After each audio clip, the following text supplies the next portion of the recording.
All right, we're live. How's it going, everybody? And welcome to our webinar, 6 Ways to Boost Cross-Departmental Collaboration. My name is Vishal Vibhaker, and I'm here with Front, and we're co-hosting this webinar with Trello, so very excited for that. As I mentioned, I'm Vishal. I do demand generation here at Front, and my co-host, Jordan, as you can also see on the screen, is here with us, and he does product marketing at Trello. So let's get into it, how today's session will work. As you have questions, please add them to the chat. At the end of this webinar, there's going to be plenty of time for Q&A, and you'll also receive the recording of the webinar as well. So if you don't get a chance to catch everything, you'll have time when we send over that recording. Here's the agenda. Starting off with the introduction, then we'll go into an overview, really describing why we're here today and why we decided to talk about this topic. Then we'll go into the top 6 ways. And then, as I mentioned, a Q&A at the end. And our goals really for this webinar are how to set your team up for effective collaboration, how to reverse course on an already fragile relationship, and some real life examples of what's worked for us here at Front and for Jordan at Trello. So starting off, I just want to describe what Front is in case you haven't heard. Front enables your team to collaborate on email and accomplish more together. We're a shared inbox for teams to use and improve their collaboration, as well as transparency, visibility, and accountability into their communications. Now, Trello, Jordan, want to tell us what Trello is? Yes, of course. Trello is a visual collaboration tool you can use to manage projects at work or at home. And it's awesome, of course, what should I say? And it's free. And it lets you work more collaboratively and get more done. Trello has boards, lists, and cards, which are the basic elements in the app. And they enable you to organize and prioritize your projects in a fun, flexible, and rewarding way. So the simple idea that you can organize your work in a very visual and simple way is probably why we have more than 35 million registered users today. Awesome, yeah, and we're big fans of Trello here at Front, and Trello and Front is actually an integration partner. So let's get things started. Just want to let everyone know why we're here today and why we decided to choose this topic. Jordan, want to take it away? Yes, of course. When companies or small silos don't exist, everyone knows what everyone else is working on and is responsible for and how they do it. So not only is it easy to understand the inner workings of each function, but there is also appreciation for each person's workload, objectives, and challenges. So you also probably know the team quite well because you're sitting in a small room with all of them in and day out. As you grow in your company, add new members, things become far more complicated. Your office gets larger, and now instead of sitting next to each other, you're on opposite side of the building or in different floors. Sometimes you're even in different buildings, other cities, and inconvenient time zones. This is when communication and collaboration begins to break down. The result, interactions with customers are sluggish, complex customized products are hard to create on time and on budget, and blocked lines of communication make new sales and distribution channels difficult to navigate. This is not an issue that is just up to HR leadership to fix. Team members need to step up and address the problem. Executives across a wide range of companies and industries must expect silos to continue obstructing joint action among functions, but they can head off the problem before it overwhelms them if they establish the kind of targets, end-to-end accountability, process standardization, and execution-oriented collaborative culture. Awesome, thanks, Jordan. And actually, as you mentioned, companies working remotely, you actually work remotely at Trello. And so I think you have a really great perspective here on these topics. Let's go into some quick stats. So the time spent by managers and employees in collaborative activities is 50% or more. 39% of employees believe that there isn't enough collaboration between people in their organization. 86% of polled executives and employees blame a lack of collaboration or bad communication for team problems and failures. Now, cross-functional projects that are championed by a high-level executive enjoyed a 76% success rate. Interestingly enough, 20 to 35% of value-added collaborations come from only 3 to 5% of employees. So really, we wanted to just kind of set the stage about collaboration, about how important it is, how much time is being spent by employees and by managers on collaborative activities, and really what are the ways where successful collaboration happens as well as unsuccessful collaboration. I think this very last point is very interesting that we'll touch on later in the webinar, is about super collaborators and how a lot of collaboration is really funneled into just a small portion of employees and teams. And so we want to talk about not just how to improve collaboration, but how to distribute work so that everyone gets a chance to participate. Now, this goes into our number one of our 6 ways to boost cross-departmental collaboration. And number 1 is executive support and leadership. And as you saw, I mentioned companies where leadership is involved in collaboration tend to see more success with their collaborative activities. So as you can see here, leaders must set the right tone for employees. One thing that they can do is survey team members, set a goal for improvement, and create a joint plan to achieve those desired results. Leaders also must be both visible and accessible. Because at the end of the day, effective collaboration starts at the top. Leaders must set the right tone and make it easy for employees to participate. At the most basic level, a team's success or failure at collaborating reflects the philosophy of top executives at the organization. Teams do well when executives invest in supporting social relationships, demonstrating collaborative behavior themselves, and creating a gift culture. Now, what's a gift culture? That's one in which employees experience interactions with leaders and colleagues as something valuable or generously offered. According to the Harvard Business Review, when looking at complex collaborative teams that were performing in a productive and innovative manner, in every case, the company's top executive had invested significantly in building and maintaining social relationships throughout the organization. However, the way they did it varied widely. The most collaborative companies had a signature process, practices that were memorable, difficult for others to replicate, and particularly well-suited to their own business environment. So I wanted to share a few examples of how some companies have built social networks that promoted effective collaboration. So number 1, Royal Bank of Scotland. Their CEO, Fred Goodwin, invested 350 million euros to open up new headquarters outside of Edinburgh. One of his goals was to foster productive collaboration amongst employees. So he built an indoor atrium. The new structure allowed more than 3,000 people from his firm to rub shoulders daily.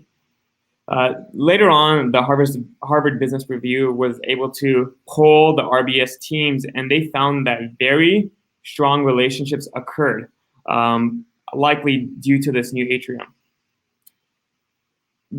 This was a solid basis for collaborative activity that allowed their team to accomplish tasks more quickly. Another example that you could see up here is BP. BP has employees located all over the world, and they have very few headquarters. The company aims to build social networks by moving employees across functions, businesses, and countries as part of their career development. When BP integrates an acquisition, the Leadership Development Committee actually deliberately rotates employees from the acquired firm through positions across the corporation. And as a consequence, any senior team today is likely to be made up from people of all sorts of backgrounds and locations. Nokia, another example up on this slide.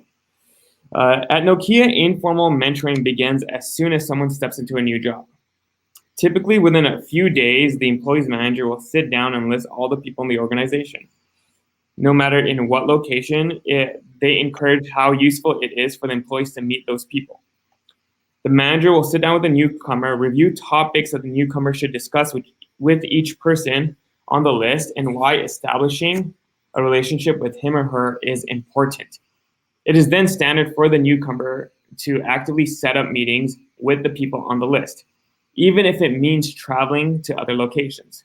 This is actually something that we do a lot here at Front. When I first started, my manager sat me down, discussed the topics that would be important for my role specifically, and then named the people that I should actually discuss these topics with. I then went about to set up meetings with each and every individual of these teams, and that really set a really great foundation for a collaborative relationship moving forward. And that starts from day one when you start at the company. So now we want to go into our second one, which is cultivate empathy. Jordan, want to tell us more about this one? Yes, I love this topic.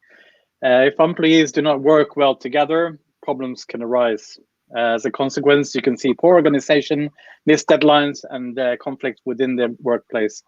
In an empathetic workplace environment, you are much more likely to see teams that are collectively productive and drive the company forward together. So empathy isn't just good for the world, it can really bring us a competitive advantage in business, and our ability to see the world from a perspective of a teammate is such a powerful thing that we should definitely not overlook. In an increasingly polarized world where we are easily pulled into silos and we feel very divided because of many, many different factors, leaders who bring in empathy into the decision-making process will be more likely to find bridges as opposed to walls. So I wanted to talk a little bit about an example that I really like. When it comes to putting together successful teams, it turns out that soft skills really rule. Project Aristotle, a study that had been initiated in 2012, but was released by Google in 2017, showed that companies' most important new ideas came from B teams, comprised by employees exhibiting a wide range of skills, included equality, generosity, curiosity towards others' ideas, empathy, and emotional intelligence. So it wasn't qualities such an individual IQ of one of the members or the aggregate IQ of the group either. The ability to lead or experience weren't the ones that would make a difference either. One of the 5 key characteristics of enhanced teams is to have psychological safety, which stood out from the other 4: dependability, structure, and clarity, meaning, and impact around this project. These teams may not have been the top scientists, but when team members feel confident speaking up and know that they are being heard, great ideas are born. So you are seeing accelerated productivity and boost in innovation. So if the best managers and team members act with empathy and are compassionate in the workplace towards others, it stands to reason that companies with cultures that encourage empathy would attract highly engaged individuals. You can expect to find a more engaged and collaborative environment in general. In fact, empathetic companies also have better retention and higher morale among employees. Also, we should mention that statistics show that empathy is more important to business success than it has ever been. There is this UK consulting firm that measure empathy in the form of an index.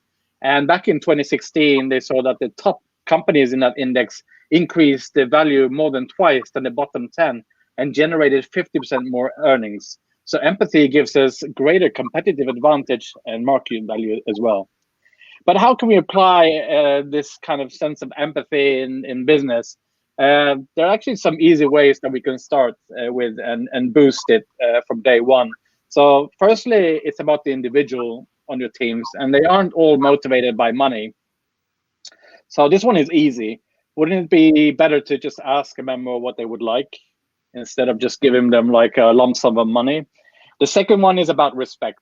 If you respect your team members, they will be more engaged and over time start to take more risks. In case, isn't that what we want for our business? To be innovative isn't just about pouring money into R&D. It starts with the people in the business feeling empowered to bring new and fresh ideas to the table constantly and letting them execute on those ideas by giving them the resources available. So another thing that you can do is just to attend each other's meetings, share what you're working on. If you're on the marketing team, join at least one sales call every week. Attend calls with not just the best leads, but also the tough ones. Feel the pain of selling to a disengaged prospect. If you're an engineer, regularly sit with your support team and respond to inquiries. You're going to learn so much. And externally, empathy can also help with increased sales, loyalty, and referral. So truly understanding your customers' needs means reflecting on their fears, desires, pain points, and whatever keeps them up at night. This is the power of empathy in business. And I think you mentioned in the beginning that Trello are a remote first team. So we have a remote first culture. It doesn't mean that we're all remote, but if one person is remote on the team in a meeting, then we assume that everybody is remote. And so we have all these policies in place that are kind of optimized for a remote work culture. So we have to make up for a lot of face time by using modern technology. And of course we get together as well, but this kind of team building aspect of things and introducing empathy into as part of the formula is very important to us. So of course we have offsites and we get together once a year just to have fun, but we make a lot of use of technology as well to make up for the face time. And for instance, we have a couple of examples where we use like video chat. So we have this Trello board where just random team members are paired up on a card, and we call it Mr. Rogers. And those people on that card then just meet up once a week, and we just chat about different things. So, for instance, me, who is actually based out in Spain on the East Coast in Valencia, get paired up with, for instance, someone from Canada and someone from the US, and we just randomly chat, and it's just a fantastic experience. But those moments, they really serve us well to bond as a team. What do you guys do for anything you can share, Vishal, that you do to do more team bonding or empathy? Yeah, definitely. And I think empathy is such an important one. We were talking about this before the webinar started, and this is a theme that will be brought up in every single one of our 6 ways. And so I was thinking about it at front, and it's so funny. The more I thought about it, the more examples I was able to come up with, because whether I realize it or not, our company, I think, does a really good job of promoting empathy. So, for example, one thing that we do is something called a lunch for 5. So every week, 5 people randomly at the company get selected to go to lunch together. That's paid for by the company. And so it's a really cool event. And I think it's done where you don't get paired up with somebody on your team. So I'm not going to get paired up with somebody on the marketing team. But I find that now, being here at Front for over a year, some of the relationships that I was able to develop from people from different teams came from these lunches, because it was really the first time I got a chance to really sit down and talk with my colleagues. And it was especially great because it was in a non-sort of work setting, non-professional environment. It was lunch. We didn't have to talk about anything front related. We got to really know each other on a personal level. And then when we got back to the office, and business did come up, and an opportunity for teams to work together did arise, it became a lot easier. There was much less friction to get a conversation started or a project initiated. And it's almost like you've become friends already. And so working together was a lot easier. And I think that's really the key. And from all the research I've done to get ready for this webinar, the idea of being able to become friends, become cordial, really helps facilitate collaborative work. And we even do that at our offsites, actually. So we have yearly annual offsites where we actually share a room with another employee at the company, and our HR team purposely decides who they pair your roommate up with, and they make an effort to choose somebody that they know that you probably haven't spoken to that often or even work with. And so from our last offsite in San Diego, I got paired with somebody on our design team who I never actually had a conversation with. And, we ended up now, we both bike to work, and we both got a chance to relate on that. And now we take a similar bike route every day. And that all developed from that event. And now when I need some design help, I know who to go to when it comes to something work related. So that is one example, or 2 examples. Another one that we have is we just recently started something called a walk and talk, and it's a Slack group. And so anyone can join the Slack group, and our office manager will then randomly assign another member with you on that Slack group, and you're supposed to have a 15 to 20-minute walk where you grab coffee, and she'll actually choose a topic for your conversation. So again, it's another, I think, really interesting, casual, informal way.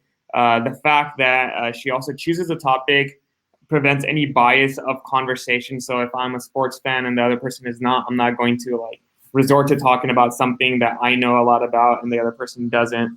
And so this actually turned into now when we do our lunches, our team lunches, we actually have cards on our table with talking subjects of conversation, like, what is your favorite show of all time or something like that, right? And again, forcing the conversation, forcing a dialogue in an informal way is a really great way to build that relationship.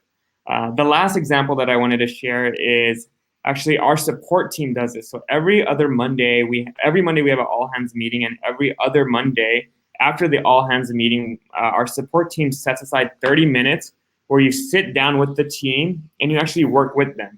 And this really builds empathy for their work. And because of this, and I've never actually had a chance to sit with the support team at any of the companies I've worked with. And because of this, I have built up so much empathy for our support team because of how difficult their role is, and just understanding what they go through day in and day out, and also how that can affect my role and how my role and my individual contribution can help them in their workload. So I think these all are really great examples of empathy and of how collaboration can be fostered with our company. Yeah, I think those are really great examples. You mentioned like Slack channels. We have interest groups on a Slack channel for absolutely everything. So we have one that's called Small Humans for parents, and where they post pictures and just ask questions about raising kids. It's a fantastic and really engaged. We have one for animals. I think we have one specifically for cats, and another one for dogs. We have one for travel, one for cooking, and they just start. And for music, there's plenty as well. I'm a big music fan, so I joined them all. And those channels trigger a lot of conversation and like sort of empathy between the members, because you just get to know each other from their interest perspective, not just from the work perspective. And one thing that we did recently as well, I think is really worth your time if you can, especially as teams grow like bigger. We did a DISC personality types kind of report. And it's really useful to get to know everyone on the team better and help to create empathy. The DISC model is a simple tool that's been helping people to connect better for many years, I think. So this report uses your individual assessment data to provide a wealth of information about your workplace priorities and preferences. And in addition, you'll learn how to connect better with colleagues whose priorities and preferences differ from yours. So DISC stands for D is dominance, I is for influence, C is for conscientiousness, and S is steadiness. So it's sort of like a matrix, and you're placed, somewhere in this kind of matrix is kind of reflects you based on this text, and you see where your colleagues are placed. And through this test, you start seeing more about who you're working with and how you can work better. And I found that really, really interesting and useful. Yeah, I love that personality test.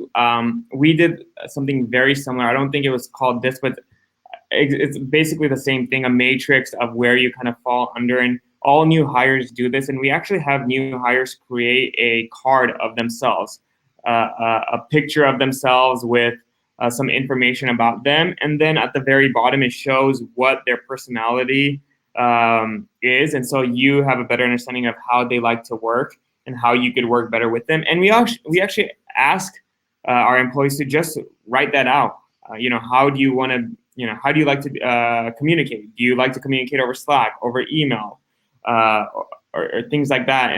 When do you like to get into the office? When do you like to leave? What is the best way really to collaborate. And so I think encouraging these things is so important, and I'm glad that it sounds like both of our companies are really doing this, and so it really I've noticed it here, because especially comparing to my previous company where we didn't have that, having that information and insight into your teammates is very valuable, and does set you up for success.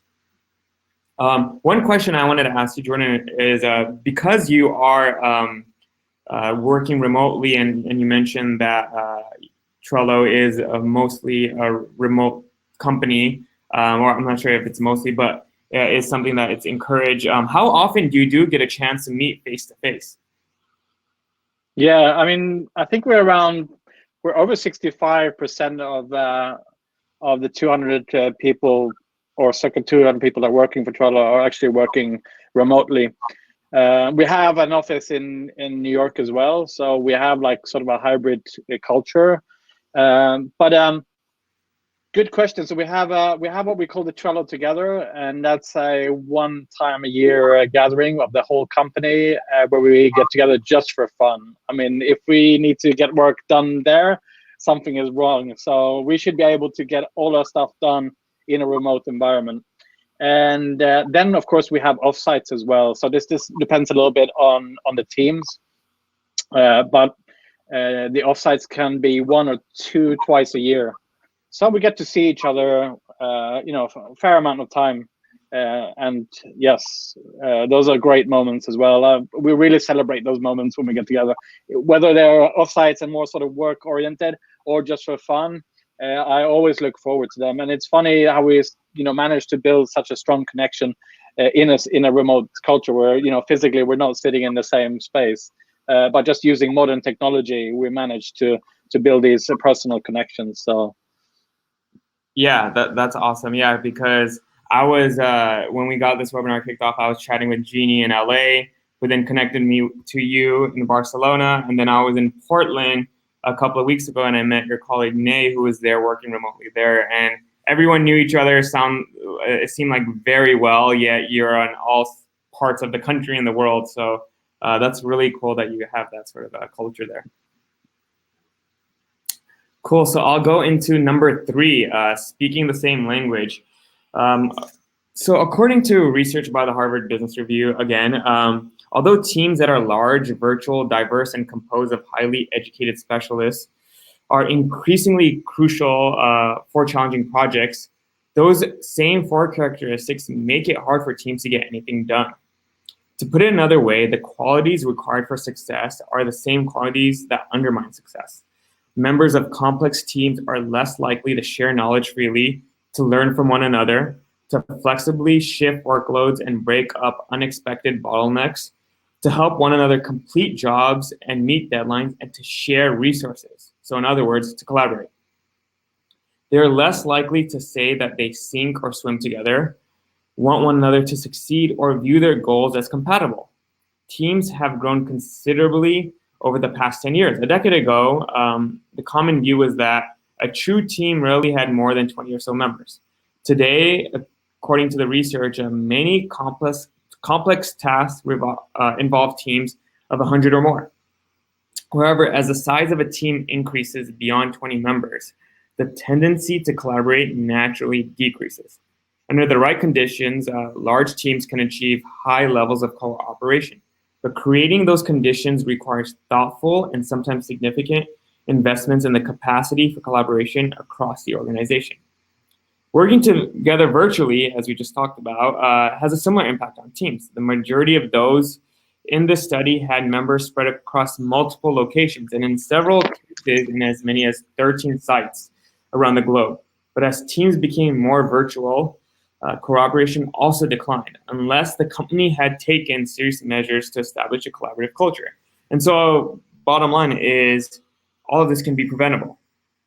A big contributing factor to this is that the jargons and department-specific language can alienate those in other teams. They can also make communication much more challenging. Confusions arise when team members don't have a common understanding of terminologies used in interdepartmental communications. And so this goes into my slides. Not only will there be a frustrating back and forth, but also the risk of miscommunication that would derail an entire project. To improve cross-functional communication, you got to develop a common language that would be shared during new team members' onboarding process.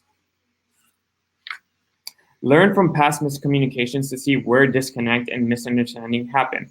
Anticipate a learning curve when you first introduce the common language, and get team members to buy in by involving them in the development process.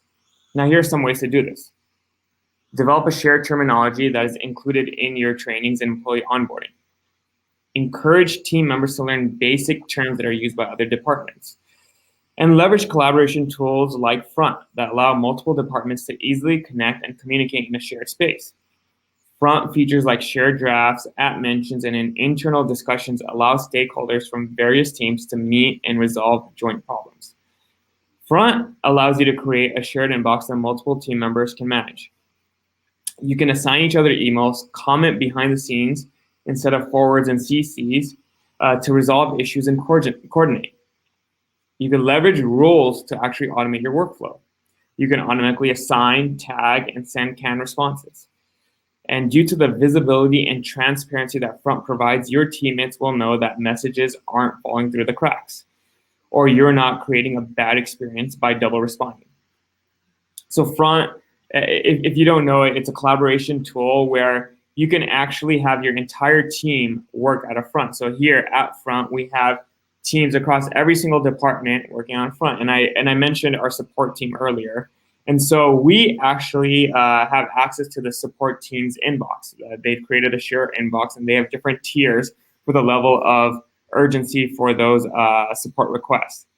And so if a support request comes in that they need engineering help, they could actually tag the engineer, who can then view the entire message, the entire communication history of the customer, and then help resolve that situation. They could tag the salesperson, who is the account owner of that deal, who again then can provide the context that the support representative needs in order to help resolve that situation. And so we use Front here every day. We have a lot of customers that use Front for support, for success, account management, client services, really when they want to create this VIP sort of experience for their clients and have a shared inbox that multiple team members can manage, and they can respond quickly back to customers and make sure that things aren't falling through the cracks, or as I said, you're not double messaging. And so I wanted to bring in an example of what we do here at Front. Here's a quote from our CEO, Mathilde, who says, bring regularity to events so that they aren't a one-off initiative or a tradition that dies. Create something that employees can count on. So every year, Front actually hosts an annual musical that's produced entirely by our team. Team members can participate by dancing, singing, narrating, or playing an instrument. Mathilde says, our CEO says, it's a programmatic way to give people a chance to be very vulnerable. Whether they're dancing, singing, narrating, or playing an instrument, it brings the team together. And overall, our team is very disciplined, with the same programs every week, every month, or every year. So this is, I thought, a really fun way that, as I mentioned, I've been at Front for a little over a year, so I heard about the musical when I joined, and I got to experience it firsthand. I was actually able to be a narrator for it, and it was awesome. And we had people from all teams come together, and you got a chance to really showcase whatever talent you had. So whether it's playing music or acting, or as I said, narrating, people got a chance to all be involved, and all these people came across and came together from different teams. Actually, our recruiting team, our head of recruiting, kind of organizes the entire show because she has the skills, the background, and also the interest in doing this. And then we bring people in from customer success, from product, from engineering, and from marketing, all rehearsing almost every day for about a month straight for at least 1 to 2 hours. And they really form a very strong bond. And you can clearly see that after our musical is done, the team is a lot more close-knit, And because the team members are working across departments, they've built this relationship that has improved their collaboration. And I noticed this today where team members are setting up one-on-ones from across departments because they realize that they can actually help each other. We have our product team and our customer success team regularly meetings, learning from each other and learning how they can help our customers and deliver the best experience possible. So I just wanted to share that, which is a really fun thing that we do here. That sounds absolutely brilliant. Yeah, I mean, what can I add to that? I think one example is probably after the acquisition of Trello, when we got acquired by Atlassian, that we got sort of, we became part of a lot bigger family suddenly. And of course, you bring sort of a culture into another culture. And of course, you have to be aligned on all these things. And I think Atlassian has done a really, really fantastic way at documenting, all these kind of, the jargons that they use, or the language that they use internally. And of course, it takes some time, but, if you document it well, if you make people, use it daily, and you also supply all these sort of resources in an efficient way, then everybody gets on board really quickly. And, in terms of events and stuff, of course, should we say that, Atlassian has its own rituals, and one that I really appreciate, which is around innovation. It's called Ship It, and it's basically every quarter there's like a 24-hour hackathon where we drop everything to make something awesome, and it embodies our culture of innovation and puts weight behind the sacred company value, which is be the change you seek. So for Ship It, we regroup in new teams and work with people we normally don't. So it's a really fascinating way to get to know each other. And then, of course, you transmit the knowledge, the language and stuff by interacting with new people. And so that's probably one of the more collaborative thing that we do on a bigger sort of Atlassian level, and it's super joyous and stuff that comes out of there is just insane. Like the new features for our products, even new products that come out of there, or just like new processes for how we work, and or maybe just like someone decide to make a fun song out of the topic that we chosen for that particular Ship It. But it is really a celebration of collaboration. Yeah, that's super awesome. It's actually so cool that a lot of those projects, like you mentioned, turned into real products. We do a hackathon here, and we're just started. We're a relatively young company, but I could definitely see some of the ideas that are coming out of it turn into actual features and initiatives for us. And I think it's just a fun way for the team to do something outside of their day-to-day, something that they're interested in, something that they maybe have thought about for a while, but it's not on their roadmap. It's not necessarily an OKR. But at the end of the day, they had this idea in mind, and it turned into something that ended up becoming a priority for the company and ended up becoming something that's real in the product. So I think that's super cool. I wanted to mention a few other things that we do here. So every new team member actually gets a chance to pick out their own Lego set. Our CEO loves Legos. We have Legos all over our office. If you walk in, you'll see all really cool Legos, all built by employees, and there's no sort of cap on what you could spend. So we have like the Taj Mahal, we have some of the Star Wars battleships, really large Lego pieces.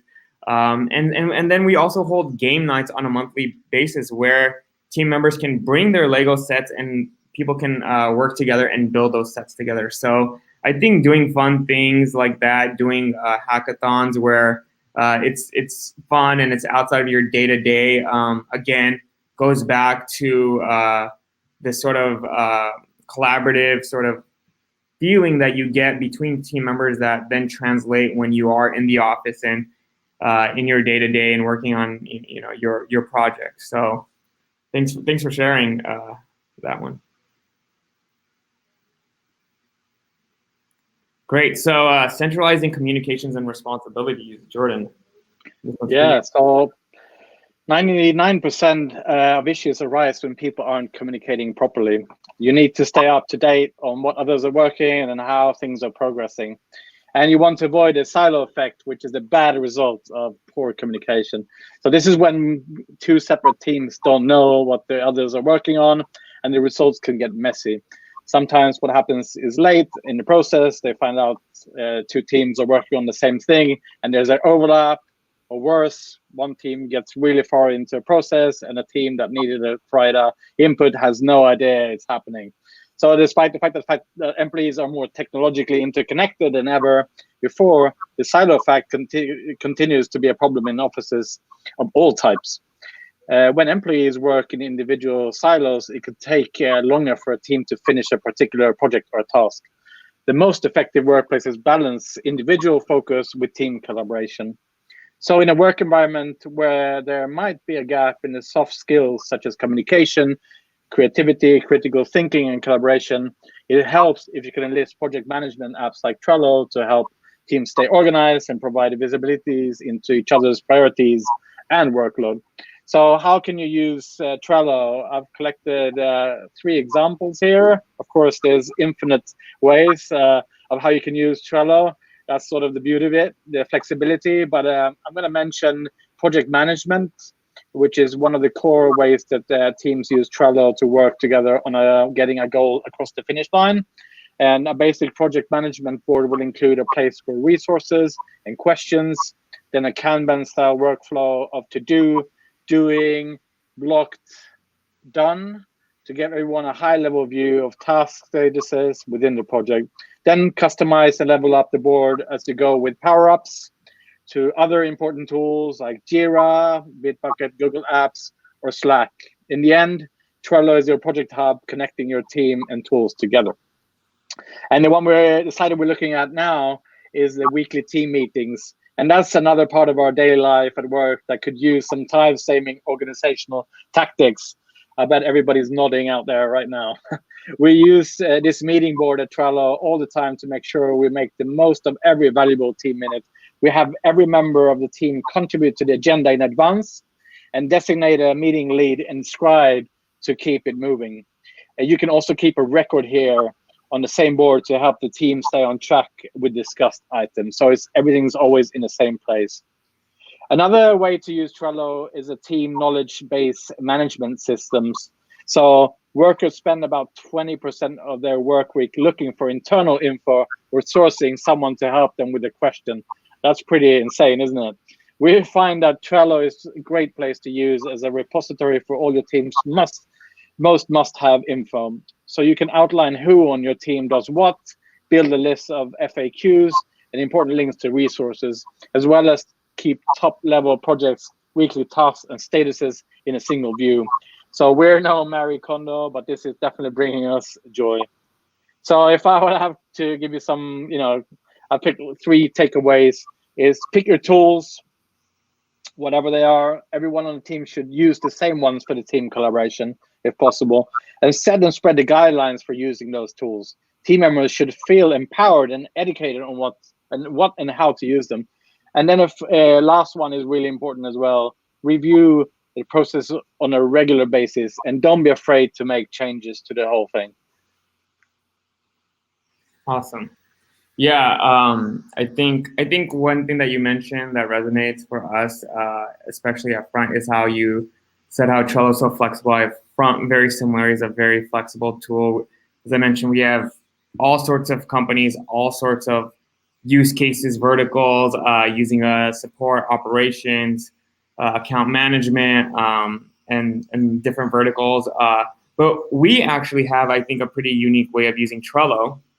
And so we actually put our roadmap, our product roadmap on Trello, and we make it available publicly. And this, I remember when I was interviewing at Front, I was shocked when I discovered this and I saw it for myself. And I think there's some articles written about it as well in the press about how we do this because a lot of companies try to keep that secretive, and it's not just like a fake product roadmap. It is our legitimate product roadmap, and we update it. And I think it really gives a great way for our customers, for prospects to see, what we're doing, what we're prioritizing, what's going to be on the horizon, and what's not. And so it makes it very easy, I think, also for our sales team, so they don't have to continuously answer the same questions over and over, as well as our support team. We could just point them to the roadmap. Once they know that it's there, they can always reference it anytime that they want to. And I thought is a really cool thing. I think it just goes back to how versatile Trello is, and I actually have a few friends who just use it for personal stuff. It's not their to-do list for their work or a way for them to collaborate, but for their personal or their relationships and for them and their partner to collaborate. And so I'm just wanted to say that I'm just like a big fan of the product and the many uses of it. Yeah, I think that reflects really like where we stand currently, the climb of how companies operate, and the level of transparency that you also kind of have with your environment, the internal and external. And this is a matter of accountability, putting your roadmap out there. It's about accountability, it's about transparency, and it can even be about participation as well. Like if you wanted to get people to actually submit their ideas for the roadmap or even vote up the ones that you like, I think this is absolutely a fantastic way to move forward as a company and to be innovative. Really, you can't do it without that environment anymore. So why not just bring it all together and make people like kind of have their opinions straight into it. And so we also use, of course, our product roadmap is also live and out there, and I think this is a more common practice every day. Yeah, that's awesome. Great. I think we're ready to go to the next one. So number 5, don't force it or overdo it. So this, I think, is a very important one from our research, because when you think about when I first was digging up the research for this topic and we're talking about how to boost collaboration, you're thinking of how there's not enough collaboration happening, probably. And that is true, and that is the case, and that's something, I think from our notes and from the data that we're able to share, how that is true, how that's the case, how companies are working to increase collaboration. But I think one thing that you have to be aware of is not necessarily just too much collaboration, but even having like super collaborators. And so too much collaboration at the end of the day can actually slow down progress. Decisions by committee can lead to inefficiency. I think one really great example that probably everyone can relate to is, imagine a group of friends deciding where to eat. It's difficult to find a consensus, and especially this becomes a bigger problem when the group increases in size. And too much collaboration can also generate inferior ideas. So there's groupthink, for example, right? When our desire to conform and avoid rocking the boat leads us to less than optimal decisions. The idea that, and I know I've certainly been in this situation plenty of times where you may be new to a team or a company or whatever it may be, and you may even have the right idea or on the right sort of path, or maybe an idea that can actually lead to a discussion that gets you on the right path, but you're just too afraid to speak up. This is also called evaluation apprehension, when our fear of being judged impairs our performance in a group setting. So I think this is very important to know, and this is, again, going back to every single reason we pointed out here of how you can avoid this. Executive leadership, building empathy, things like that can help avoid this. But I think this is something that leaders, especially individuals, should be very cautious about. And I think you personally should keep this in mind and know that, look, like you shouldn't be afraid to speak up. And oftentimes when you do, it actually does lead to great ideas. The next thing I wanted to talk about is collaborative overload. So as I mentioned at the beginning of the presentation, research across more than 300 organizations shows that the distribution of collaborative work is often extremely lopsided. In most cases, 20 to 35% of value-added collaborations only come from 3 to 5% of employees. As people become known for being both capable and willing to help, they're drawn into projects and roles of growing importance. Their giving mindset and desire to help others quickly enhances their performance and reputation. This further fuels the demands placed on top collaborators. Helpful employees become institutional bottlenecks. Work doesn't progress until they've weighed in. And worse, they are so burnt out that they no longer personally effective. So this actually even hurts the individual, the super collaborator themselves. In one case, they do become somebody that becomes relied upon, and that hurts maybe a new employee who is still learning the ropes and trying to figure things out, but not getting the opportunity because that super collaborator continuously gets called upon to help on specific projects. But at the end of the day, in the long term, this is not sustainable, and this is going to hurt the super collaborator because they will eventually get burnt out. You need to have an effective distribution of work, and I think it's up to the leaders to properly distribute this work. One example that I wanted to talk about that can help avoid this is this company called Fantastic Cleaners. And so everybody in their office has to simultaneously perform a 2 to 5 minute cleaning routine, like wiping their desk, keyboard, monitor, shelves. But there's a catch: the tools are limited. And so everyone has to wipe the dust off their desk at the same time, but with very few sprayers and rolls of paper towel. This scarcity encourages people to share and help each other out, and this kind of fosters this distribution of work.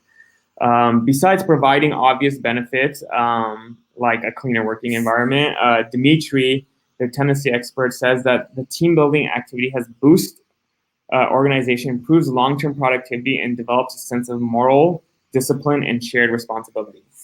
So I think I love this example, and I think, again, going back to the idea of just distributing work, making sure that not all of the work is siloed into one person, and that person's not creating a bottleneck. Because if you don't have your new team members learning and making mistakes, and I think that's one thing that we're afraid of, that people may be afraid of, maybe another teammate who doesn't want to work with the new person might be afraid to trust somebody else because they may not know things well. Well, I think it's going to hurt them, their team, and the company in the long run if you don't get this person up to speed and ramped up.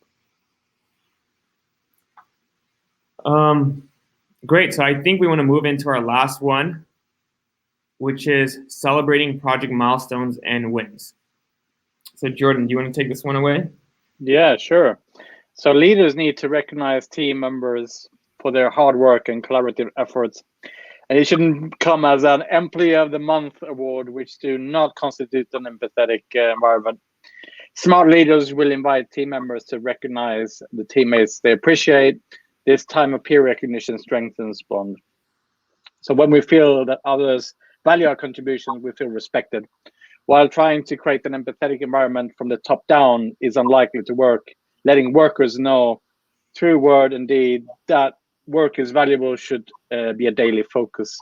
So burnout, for instance, is a very trendy topic, not in a good way, I would say. It's costing companies hundreds of millions, billions of dollars actually a year in the US alone, caused by employees' decreased engagement and productivity at work. So to acknowledge, reward, and promote can help prevent employee burnout. So take time to reward yourself along the way. Don't burn yourself out, and wait to celebrate once the project is complete. Celebrate the little things on the way. This also gives you an opportunity to connect with your cross-functional partner outside of the workplace while the project is still in progress. And it's not just that. Actually, these candid conversations along the way in a more relaxed environment can lead to great ideas, and things you normally wouldn't feel comfortable discussing over email or in a meeting are casually brought up and discussed in length due to the less formal settings. And I just wanted to quickly go through a couple examples that we have in our weekly meetings, because in the beginning when I started at Trello, I thought these were like, I was a bit skeptical about them, but it's something that is so ingrained into our weekly marketing meeting now that, it's absolutely a fantastic way to finish our meetings. So every week we have a dedicated time for Bravos on a meeting schedule, and we give shout outs to our peers to give acknowledgement for their great work. It doesn't have to be big, like visible wins at all. These are normally smaller celebrations for achievements of health between team members. And the funny thing is, after the Bravos, we have something that we call Wednesday Woes. So in fact, it's actually not about celebrating. It's about the opposite kind of. But ultimately, it has exactly the same effect. It brings us all closer, and it helps us refer to all our projects pieces in the future as well. And so we can review both the wins and the woes, related to that project. And so being able to speak about what went wrong that week means that we are providing a platform for open discussion around failure. And knowing that we are allowed to fail and it's absolutely okay makes us more brave to undertake riskier initiatives as well in the long run. Do you have something like that, Vishal? Yeah. And I wanted to just mention actually a very similar thought that I had when we joined Front. We have something called a Frontier of the Week and Stumble of the Week. And again, like you said, you're kind of wondering what is the value for this, right? Why are we doing something like this?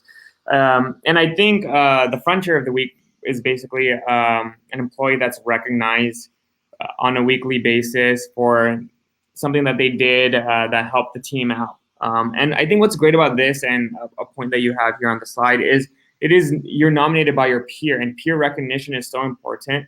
I think that's really the key. Obviously, it's great and it's important for your manager, leaders, to recognize high performing employees, and maybe they could do that on a one-on-one, or during a performance review or things like that, or even out loud at a team meeting. But having your peer recognize you is really an awesome thing, especially if they are in a different department, because at the end of the day, that's the person that you have to collaborate with.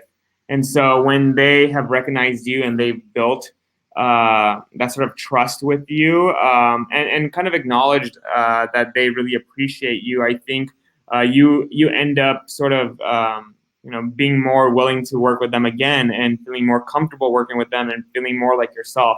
And so I think that's an awesome thing that we get a chance to do every week at our all hands meeting.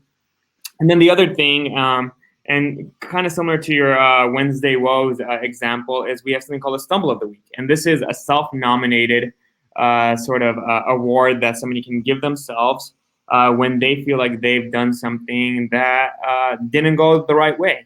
And this is not about like just admitting your fault or admitting something that you did wrong, but it's really about the lessons that came out of that experience and how you can share those learnings with the entire team. And I think that's the important part about it.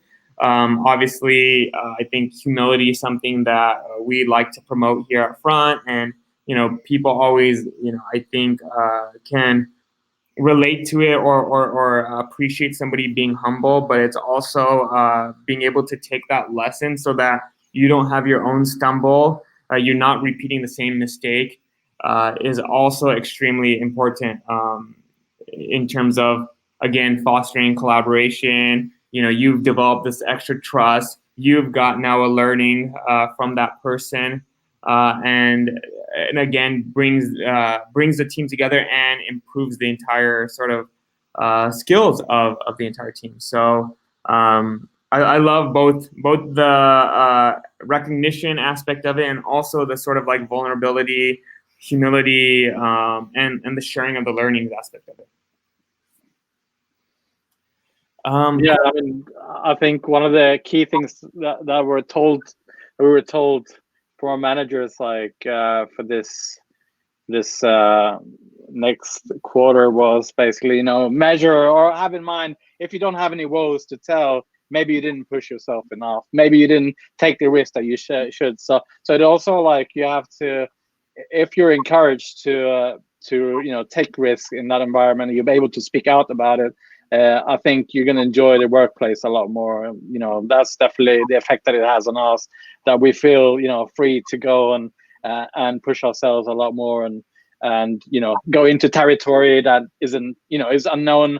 And that's also what keeps us interested in work ultimately. That we need to try out new things constantly. No, exactly. I mean, the fact that we actually have an award, and it's a physical award for Stumble of the Week, shows that it's not something that you're not expected to do. You are expected to stumble, to make mistakes. And like you said, I 100% agree. And if you're not making mistakes, then you're probably not pushing yourself enough. So it's awesome that I think both of our companies are encouraging those things. We're just about done with time, and so we're not going to have time for questions, but feel free to ask them after this webinar is done. Shoot us an email. You could shoot us individually at our emails up here on the screen, or you could just reply to any of the webinar emails that we sent out. But I really enjoyed this conversation, Jordan. Thank you so much for being my co-host today. We hope everyone else enjoyed this as well. Yeah, it's been really lovely. Thank you very much for having me. Cool. Yeah. Thanks, everybody. Bye.